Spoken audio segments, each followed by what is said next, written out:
नमस्कार, आप देख रहे हैं इंडिया न्यूज। आपके साथ मैं हूं रचना। शुरुआत कर रहे हैं सुपरफास्ट 100 की। नमस्कार, मैं हूं राशिद। करेंगे बड़ी खबर से शुरुआत। बड़ी खबर यह है कि दिल्ली में कांग्रेसियों ने मोदी सरकार के खिलाफ जम करके हल्ला बोला है। कांग्रेस नेता अरविंदर सिंह लवली की अगुवाई में कार्यकर्ताओं ने मोदी सरकार का पुतला फूका। इन लोगों ने रेल किराए में हुई बढ़ोतरी और बिजली पानी के संकट पर सरकार को घेरा।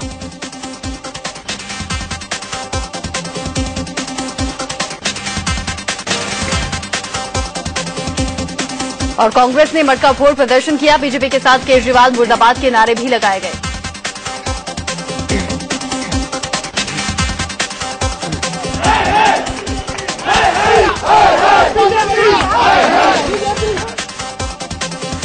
कांग्रेसियों का प्रदर्शन दिल्ली से लेकर के भोपाल तक जारी रहा।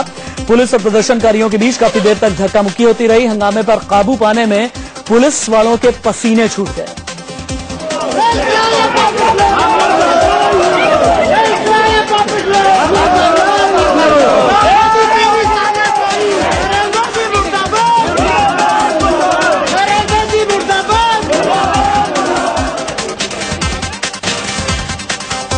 इंदौर में कांग्रेस कार्यकर्ताओं ने मोदी सरकार के खिलाफ ट्रेन रोककर प्रदर्शन किया। इस प्रदर्शन के दौरान कांग्रेसी बीजेपी के झंडे लहराते हुए नजर आए।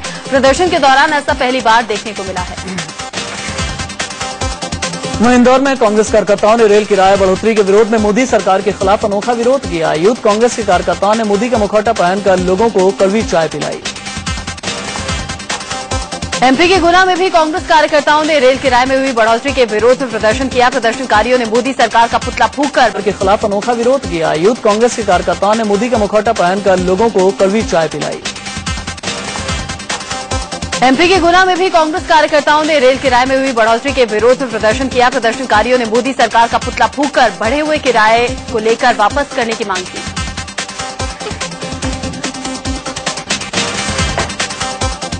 रेल किराए में बढ़ोतरी के खिलाफ यूपी में समाजवादी पार्टी ने अलग अलग जगहों में ट्रेनें रोककर प्रदर्शन किया। मेरठ और प्रतापगढ़ में सपा कार्यकर्ता पटरी पर उतर आए और काफी देर तक ट्रेन रोक रखी।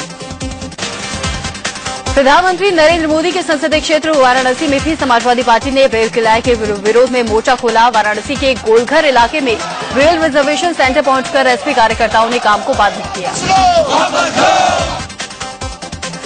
रेल किराए में बढ़ोतरी को लेकर मोदी को सहयोगी शिवसेना ने झटका दिया है। शिवसेना ने किराए में बढ़ोतरी पर एतराज जताया है।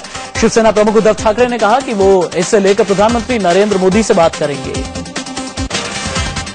उद्धव ठाकरे ने कहा कि वो पीएम से बात कर किराए में रोल बैक की मांग करेंगे। उद्धव ने कहा कि गरीब इतनी बढ़ोतरी नहीं झेल सकते और अगर रोल बैक नहीं हो सकता तो कम से कम किराए में कटौती की जाए। केंद्रीय मंत्री उमा भारती ने रेल किराए में बढ़ोतरी को होम्योपैथी दवा की डोज बताया। उन्होंने कहा कि होम्योपैथी की दवा देने से पहले रोग थोड़ा बढ़ जाता है, उसके बाद जड़ से खत्म हो जाता है। मैंने जो कहा वही मैं कह देती हूँ। होम्योपैथी की दवाई का एक गुण होता है कि वो रोग को जड़ से उखाड़ती है, लेकिन जब वो दवाई की पहली डोज दी जाती है तो जो रोग होता है वो थोड़ा बढ़ जाता है और फिर वो नष्ट हो जाता है वो रोग। हर 6 दिन का सपना दिखाने वाली मोदी सरकार ने महंगाई का एक और डोज देने की तैयारी कर ली है। रेल किराए में बढ़ोतरी पर बवाल अभी चल ही रहा है। सरकार ने अब रसोई गैस सिलेंडर के दाम में इजाफा करने का फैसला ले लिया है। केंद्र सरकार ने अब हर महीने रसोई गैस सिलेंडर की कीमत में 10 रुपए का इजाफा करने का फैसला किया। सरकार का तर्क है कि अभी एलपीजी सिलेंडर पर भारी सब्सिडी दी जा रही है, जिसे कम करके घाटे की भरपाई करनी है। मोदी सरकार फ्यूल पॉलिसी में बदलाव कर एलपीजी गैस सिलेंडर की कीमत बाजार के हिसाब से तय करने जा रही है और इसके लिए हर महीने 10-10 रुपए का इजाफा होगा। हालांकि सब्सिडी वाले 12 सिलेंडर का कोटा बरकरार रहेगा। एलपीजी गैस सिलेंडर में हर महीने 10 रुपए का इजाफा होने से सरकार का फ्यूल सब्सिडी बिल 7,000 करोड़ रुपए कम हो जाएगा। सरकार पर भले ही सब्सिडी का बोझ कम हो जाएगा, लेकिन पब्लिक की मुश्किलें तो बढ़ ही जाएंगी। मुंबई में तीसरे दिन भी बीएमसी के अधिकारियों को कैंपा-कोला सोसाइटी से बैरंग वापस लौटना पड़ा, लेकिन कहा जा रहा है कि बीएमसी के अधिकारी और कर्मचारी कार्रवाई के लिए थोड़ी देर में फिर से आ सकते हैं। दरअसल एक बुजुर्ग महिला के बेहोश हो जाने की वजह से बीएमसी के अधिकारियों को कार्रवाई रोकनी पड़ी। बीएमसी के अधिकारी बिजली और पानी का कनेक्शन काटने के लिए आए थे। मुंबई में कैंपा-कोला सोसाइटी के अवैध फ्लैटों को खाली करवाने का नाटक 3 दिन से चल रहा है। किसी न किसी वजह से बीएमसी के अधिकारी बार बार बैरंग वापस लौट रहे हैं। फ्लैट बचेंगे या जाएंगे, फिलहाल कुछ कहा नहीं जा सकता। कैंपा-कोला कंपाउंड में रहने वालों के लिए राहत की खबर है। बीजेपी सांसद गोपाल शेट्टी ने कहा है कि सोसाइटी के 90% अवैध फ्लैट बच सकते हैं। उन्होंने जमीन मालिकों के साथ मीटिंग के बाद ये बात कही। गोपाल शेट्टी और जमीन मालिकों के बीच में हुई मीटिंग में जमीन मालिकों ने भरोसा दिया है कि कैंपागोला कंपाउंड में रहने वालों की मदद करेंगे। माना जा रहा है कि सोसाइटी के लोग सुप्रीम कोर्ट में फिर से अर्जी लगाएंगे और बीएमसी अब इन फ्लैट्स को अधिकृत कर सकती है।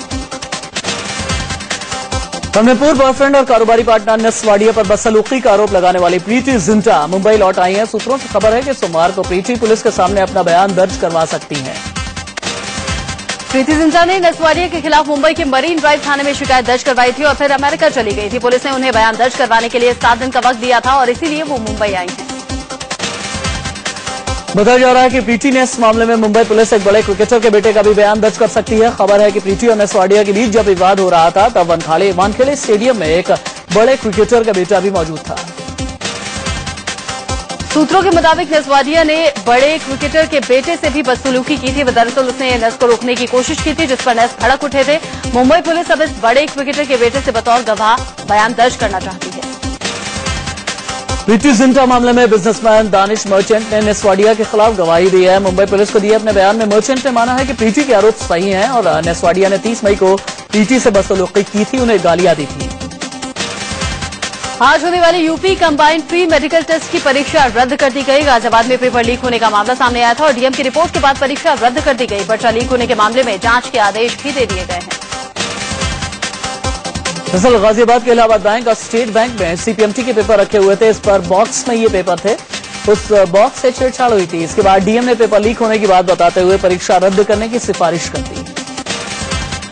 गाजियाबाद में परीक्षा केंद्रों पर सुबह ही लड़के और लड़कियां परीक्षा देने के लिए पहुंच गए थे, लेकिन तभी उन्हें पता चला कि सीपीएमटी की परीक्षा रद्द कर दी गई है। परीक्षा रद्द होने से छात्र छात्राएं बेहद मायूस नजर आए। यूपी में कई जगहों पर तो परीक्षार्थी सीपीएमटी का पेपर दे रहे थे, तभी उन्हें बताया गया कि परीक्षा रद्द कर दी गई है। परीक्षा रद्द होने से राजधानी लखनऊ से लेकर वाराणसी और कानपुर तक में छात्र छात्राएं निराश नजर आए। मध्य प्रदेश में व्यापक घोटाले से हड़कंप मच गया है। इस मामले में पुलिस ने 6 और लोगों को गिरफ्तार किया है। एसटीएफ की टीम ने मुरैना से 6 लोगों को गिरफ्तार किया है। इन 6 गिरफ्तारियों को मिलाकर अब तक इस मामले में कुल 24 लोगों की गिरफ्तारी हो चुकी है। मध्य प्रदेश के व्यापम घोटाले की आंच अब मुख्यमंत्री शिवराज सिंह चौहान के परिवार तक पहुंच गई है। एमपी कांग्रेस के प्रवक्ता के मिश्रा ने सीधे शिवराज की पत्नी साधना सिंह पर गंभीर सवाल उठाए। कांग्रेस प्रवक्ता के मिश्रा ने आरोप लगाया है कि ट्रांसपोर्ट डिपार्टमेंट में 19 ऐसे लोगों की भर्ती हुई जो कि सीएम शिवराज सिंह की पत्नी साधना सिंह के रिश्तेदार हैं और उनके मायके गोंदिया के रहने वाले हैं। परिवहन निरीक्षक की जो एग्जाम हुई थी उसमें 19 नियुक्तियां माननीय मुख्यमंत्री जी की सम्मानित धर्मपत्नी साधना सिंह जी का पियर यानी मुख्यमंत्री जी का ससुराल गोंदिया, उससे 19 लोगों का चयन हुआ है। इससे पहले कल मध्य प्रदेश के व्यापम घोटाले में कांग्रेस ने केंद्रीय मंत्री उमा भारती का नाम उछाला। भोपाल में मध्य प्रदेश कांग्रेस के प्रवक्ता के मिश्रा ने आरोप लगाया कि संविदा शिक्षकों की 15 नियुक्तियां उमा भारती की सिफारिश पर की गई। देश की काबीना मंत्री और गंगा की सफाई की जिम्मेवार उमा भारती जी ने भी कई 12 से 15 लोगों के एडमिशन फर्जी तरीके से करवाए हैं। कांग्रेस ने कहा कि इस घोटाले में उमा भारती के अलावा कैलाश विजयवर्गीय समेत बीजेपी के कई बड़े नेता शामिल हैं। कांग्रेस ने संघ के पदाधिकारी सुरेश सोनी पर भी व्यापम घोटाले में शामिल होने का आरोप लगाया है।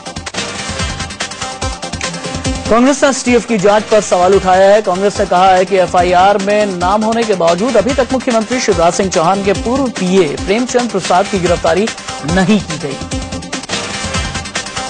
दरअसल एसटीएफ ने सीएम के पूर्व पीए प्रेम प्रसाद को नोटिस भेजकर 26 जून तक पेश होने के लिए कहा है। प्रेम प्रसाद पर अपनी बेटी को पास कराने के लिए धांधली का आरोप है। कांग्रेस महासचिव दिग्विजय सिंह ने भी व्यापम घोटाले को लेकर शिवराज सरकार को कटघरे में खड़ा किया है। दिग्गी ने कहा कि इस घोटाले में 3 और मंत्री भी शामिल हैं। अभी 3 मंत्री और भी इसमें शामिल हैं और अभी तक तो केवल शिक्षक की भर्ती का प्रकरण बना है। इसमें 6-7 तरह की भर्तियां और हुई हैं। कांग्रेस ने नैतिकता के आधार पर मुख्यमंत्री शिवराज सिंह चौहान से इस्तीफे की मांग की है। उनका कहना है कि इस मामले में कई पावरफुल लोग जुड़े हुए हैं, इसलिए इसकी निष्पक्ष जांच के लिए जरूरी है कि मामला सीबीआई को सौंपा जाए। व्यापम घोटाले पर मध्य प्रदेश के मुख्यमंत्री शिवराज सिंह चौहान ने विरोधियों के आरोप पर चुप्पी तोड़ी। उन्होंने कहा कि जल्द ही दूध का दूध और पानी का पानी होगा। घोटाला पीएमपी फर्जीवाड़ा की बात क्यों हो रही है? दूध का दूध और पानी का पानी हो। व्यापम घोटाले पर केंद्रीय मंत्री उमा भारती साफ साफ कुछ नहीं बोली। उन्होंने कहा कि इस पर हर जगह बोलना ठीक नहीं। मैंने प्रेस नोट जारी कर दी है। व्यापम घोटाले में आपका नाम आ रहा है, कांग्रेस ने सूची जारी की, क्या कहना चाहिए? इसमें मैं एक व्यक्तियों की हर एक जगह पे मैं इसका जवाब दूं तो इसको महत्व मिलता है बात को। व्यापम घोटाले में शिवराज सिंह चौहान पर कांग्रेस से सवाल उठाए तो बीजेपी ने इसे खारिज कर दिया। बीजेपी नेता मुख्तार अब्बास नकवी ने कहा कि भ्रष्टाचार के चलते सत्ता से बाहर हुई कांग्रेस अब दूसरों पर आरोप लगाकर टाइम पास कर रही है। कांग्रेस जो है वो आरोप पार्टी बन गई है और हर दिन जो है वो एक नया एलिगेशन, हर दिन एक नया आरोप, नॉन सीरियस और जिसका कि कोई अर्थ ना हो उस तरह के एलिगेशंस को लगाने के लिए करने दीजिए। थोड़ा सा अपना समय पास कर रहे हैं वो। एनसीपी प्रवक्ता डीपी त्रिपाठी ने शिवराज सिंह चौहान का बचाव किया है। उन्होंने कहा कि जब तक जांच पूरी न हो जाए किसी मुख्यमंत्री पर सवाल उठाना ठीक नहीं है। जब तक मामला प्राथमिक दौर की न्यायिक प्रक्रिया भी पूरी न करे तब तक मुख्यमंत्रियों के खिलाफ आरोप लगाना मेरे हिसाब से उचित नहीं है। व्यापम घोटाले में फंसे आरएसएस के करीबी और खनन कारोबारी सुधीर शर्मा को कोर्ट में फरार घोषित कर दिया गया है। 21 जुलाई पर तक पेश न होने पर उनकी संपत्ति कुर्क करने का आदेश दिया गया। व्यापम घोटाला सामने आने के बाद से ही खनन कारोबारी सुधीर शर्मा फरार हैं। उन पर 5,000 का इनाम भी घोषित है। माना जा रहा है कि सुधीर शर्मा व्यापम भर्ती घोटाले के कई बड़े रास्ते पर दांव उठा सकता है। इराक में सुन्नी चरमपंथियों के आतंकी गुट आईएसआईएस का तांडव थमने का नाम नहीं ले रहा। शहर दर शहर कब्जा जमाते आगे बढ़ रहे आतंकियों ने कई जगहों पर गाड़ियों को आग के हवाले भी कर दिया। आईएसआईएस के आतंकी खुलेआम इराक के कई शहरों में टैंक के साथ नजर आए। सड़कों पर टैंक लेकर उतरे। इन आतंकियों के चलते दहशत फैल गई। टैंक से गोले बरसाते हुए आतंकी लगातार आगे बढ़ रहे हैं। इराक के कई शहरों में परेड निकालकर आईएसआईएस के आतंकी दहशत फैलाने में जुटे हुए हैं। ये आतंकी और इनके समर्थक काले झंडे के साथ साथ एक शहर से दूसरे शहर में पैदल मार्च कर नारेबाजी करते देखे गए। इराक के कई शहरों में आईएसआईएस के आतंकी शिया समुदाय के लोगों पर कहर बरपा रहे हैं। हाथ बांधकर ये आतंकी इन लोगों को ले जाते हैं और फिर गोलियों से उड़ा देते हैं। आईएसआईएस आतंकियों के तांडव की ऐसी तस्वीरें लगातार सामने आ रही हैं। इराक के मोसुल में अगवा भारतीयों को लेकर बड़ा खुलासा हुआ है। हिंदुस्तान टाइम्स अखबार के मुताबिक बंधक भारतीयों को आईएसआईएस आतंकी इराकी या अमेरिकी सेना के हमले में इंसानी ढाल बना सकते हैं। ये खुलासा आईएसआईएस की कैद से छूटकर भागे इकलौते भारतीय हरजीत सिंह ने किया।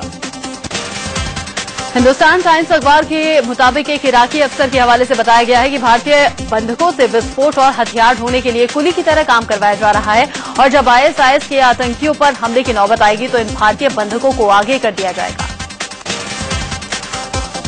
अंतर्राष्ट्रीय मानवाधिकार संस्था एमनेस्टी इंटरनेशनल ने इराक के नजफ में सैकड़ों भारतीयों के फंसे होने की दावा किया है। संस्था ने कहा कि कई कंस्ट्रक्शन कंपनियां भारतीयों के पासपोर्ट वापस नहीं कर रही, जिससे ये लोग स्वदेश नहीं लौट पा रहे।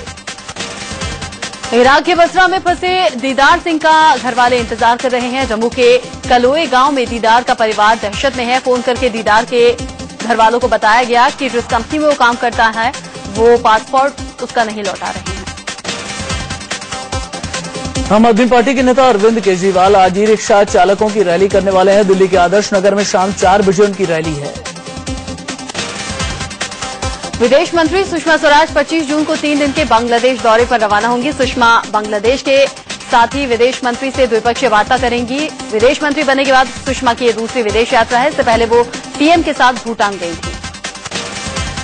बांग्लादेश के 3 दिनों के दौरे में विदेश मंत्री सुषमा स्वराज मेजबान राष्ट्रपति अब्दुल हमीद से भी मुलाकात करेंगी। साथ ही बांग्लादेश की प्रधानमंत्री शेख हसीना से भी वो मिलेंगी। बांग्लादेश के उद्योग की हस्तियों से भी वो बात करेंगी।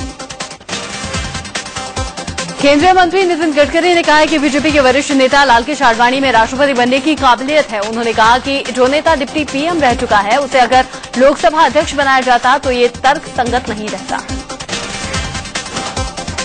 लालकृष्ण आडवाणी और मुरली मनोहर जोशी को मंत्री नहीं बनाने पर गडकरी ने पीएम मोदी का पक्ष लिया। गडकरी ने मोदी के फैसले को जायज ठहराते हुए कहा कि दोनों नेताओं की उम्र 75 साल से ज्यादा है, इसलिए उन्हें मंत्री नहीं बनाया गया। नितिन गडकरी ने मुरली मनोहर जोशी को योजना आयोग का उपाध्यक्ष बनाए जाने की खबरों का खंडन किया। गडकरी ने कहा कि मुरली मनोहर जोशी बीजेपी के थिंक टैंक है और पार्टी निश्चित रूप से उनके अनुभव और ज्ञान का इस्तेमाल करेगी। दिल्ली से सटे नोएडा में एक बार फिर सड़क पर नशे और रफ्तार का कहर देखने को मिला। डीएनडी फ्लाईओवर पर तड़के एक बीएमडब्ल्यू कार हादसे का शिकार हो गई। ड्राइवर ने कार से कूदकर अपनी जान बचाई। कार दिल्ली से नोएडा आ रही थी। डीएनडी फ्लाईओवर पर अचानक उसका संतुलन बिगड़ गया। चश्मदीदों के मुताबिक बेकाबू कार ने 3 पलटियां खाई। बताया जा रहा है कि कार ड्राइवर शराब के नशे में चूर था। झारखंड के बोकारो में एक बड़ा ट्रेन हादसा टल गया। चंद्रपुरा मुरी पैसेंजर ट्रेन का इंजन पहले पटरी से उतरा, उसके बाद ट्रेन की 7 बोगियां भी पटरी से उतर गईं। गनीमत रही कि हादसे में कोई हताहत नहीं हुआ। जिस वक्त ट्रेन हादसा हुआ उस वक्त सामने से दूसरी ट्रेन हटिया पटना एक्सप्रेस आ रही थी, लेकिन ड्राइवर ने सूझबूझ दिखाते हुए सामने से आ रही ट्रेन के ड्राइवर को खतरे का संकेत दिया, जिससे वक्त रहते तेज रफ्तार ट्रेन ने इमरजेंसी ब्रेक लगा दिए। बिहार के हाजीपुर में लोगों ने रेल मुख्यालय से सटे रेलवे क्रॉसिंग पर ओवरब्रिज नहीं होने की वजह से आगजनी कर सड़क जाम किया। बाद में पुलिस ने आकर लोगों को समझाया। एमपी के भीड़ में पुलिस ने एसडीएम पर हमला करने वालों को घर में घुसकर उन पर जमकर ताबड़तोड़ फायरिंग की। पुलिस वालों ने घर में मौजूद लोगों के साथ मारपीट भी की। 11 जून को एसडीएम पर हमला हुआ था। यूपी के बुलंदशहर में समाजवादी पार्टी के विधायक गुड्डू पंडित पर अपनी ही पार्टी के एक नेता की पिटाई करने का आरोप लगा है। पिटाई के चलते सपा नेता संजय शर्मा को काफी चोटें आई हैं। एसपी नेता संजय शर्मा का कहना है कि उन्होंने विधायक गुड्डू पंडित की शिकायत मंत्री शिवपाल सिंह से की थी। संजय का आरोप है कि इसी के चलते खफा गुड्डू पंडित ने अपने समर्थकों के साथ मिलकर पिटाई कर डाली। दिल्ली के वेलकम इलाके में 2 दरिंदों ने एक महिला से गैंगरेप किया। महिला ने गैंगरेप के आरोपियों समेत 4 लोगों के खिलाफ केस दर्ज करवाया। महिला का आरोप है कि 16 जून की रात 4 लड़के उनके घर में घुस आए, फिर कोल्ड ड्रिंक में नशा मिलाकर। दिल्ली के वेलकम इलाके में 2 दरिंदों ने एक महिला से गैंगरेप किया। महिला ने गैंगरेप के आरोपियों समेत 4 लोगों के खिलाफ केस दर्ज करवाया। महिला का आरोप है कि 16 जून की रात 4 लड़के उनके घर में घुस आए, फिर कोल्ड ड्रिंक में नशा मिलाकर उसे दे दिया और फिर उसके साथ गैंगरेप किया। दिल्ली के हाई सिक्योरिटी जोन चाणक्यपुरी में भी गैंगरेप का मामला सामने आया है। आरोप है कि जॉब दिलाने के नाम पर 2 लड़कों ने एक मशहूर होटल के करीब कार के अंदर महिला से गैंगरेप किया।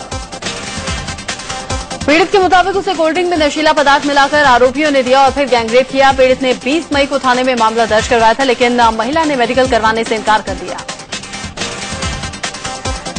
दिल्ली के मुकुंदपुर इलाके में एक शख्स ने अपने ही सगे भाई को गोली मारकर मौत के घाट उतार दिया। मां की मौत के बाद 13वीं संस्कार से पहले ही संपत्ति को लेकर दोनों में झगड़ा हुआ था। बताया जा रहा है कि मां की मौत के बाद 5 भाई बंटवारे के लिए बैठे, लेकिन संपत्ति को लेकर विवाद शुरू हो गया। इसी के बीच छोटे भाई ने बड़े भाई पर गोली चला दी। दिल्ली के आदर्श नगर इलाके में डबल मर्डर से सनसनी फैल गई, जहां एक शख्स ने घरेलू कलह में अपनी पत्नी और 2.5 साल की बेटी की गला दबाकर हत्या कर दी। दिल्ली के त्रिनगर इलाके में एक शख्स ने अपनी पत्नी पर चाकू से कई जानलेवा हमले किए और मरने के लिए छोड़कर फरार हो गया। महिला को गंभीर स्थिति में अस्पताल पहुंचाया गया। सेंट्रल दिल्ली के रणजीत सिंह फ्लाईओवर के नीचे रेलवे ट्रैक पर एक नवजात बच्ची की लाश मिलने से सनसनी फैल गई। माना जा रहा है कि बच्ची को फ्लाईओवर से फेंका गया। पुलिस मामले की जांच में जुटी है। दिल्ली के 5 स्टार होटल ताज मानसिंह में अरबपति एनआरआई दाढ़ी बलसारा की मौत हो गई। वो पिछले 37 साल से यहां पर रह रहे थे।